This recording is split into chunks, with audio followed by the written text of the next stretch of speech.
halkani waa maanqaad media waxaan idinla wadaagaynaa 5 waxyaabood oo mucjiso kaamirooyinka qarsoon ay qabteena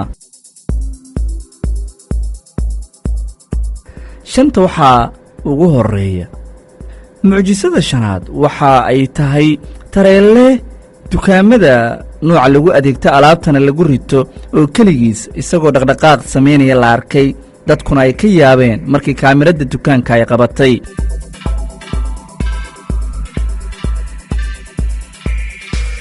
afar mucjisadan kale ayaa ah baaskiil kaligiis iswareejinaya taasoo cabsi ku abuurtay dadka muuqaalkaas arkay inkastoo markii dambe uu dhulka ku dhacay baaskiilka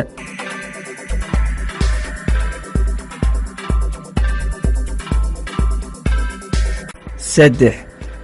albaabka kushiin ama jiko guri oo cidi aanay ku jirin ayaa la arkayaa albaab qaybta sare ee albaabada ee waxa alaabta la gashado jikada oo isfuraysa haddana isxiraysa weliba sida qof inuu furayo oo xirayo oo kale kaaga darane ashiyaasha ama alaabta qaar ee maacuunta la isticmaalo waxa la arkayaa iyagoo kaligood dhaqdhaqaaq sameynaya oo weliba dhulka qof inuu ku garaacayo oo kale waana mucjiso dadku ay arkeen kaamirooyinkana ay qabteen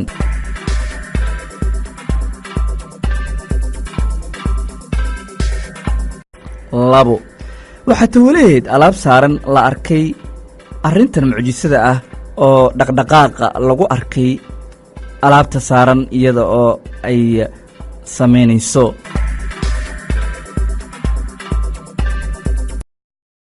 kow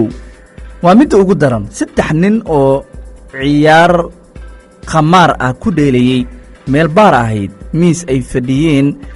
ay arkeen waxay la yaabeen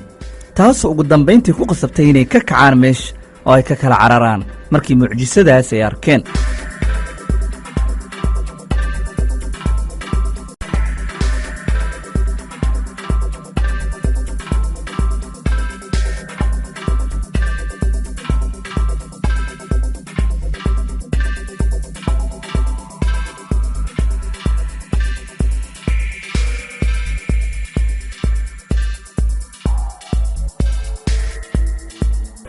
shantan mucjiso ayaa 5 qaaradood ee adduunka lagu kala arkay waana arrimo qofka inuu ka cibro qaato lagaga baahan yahay haddii uu kugu cusub yahay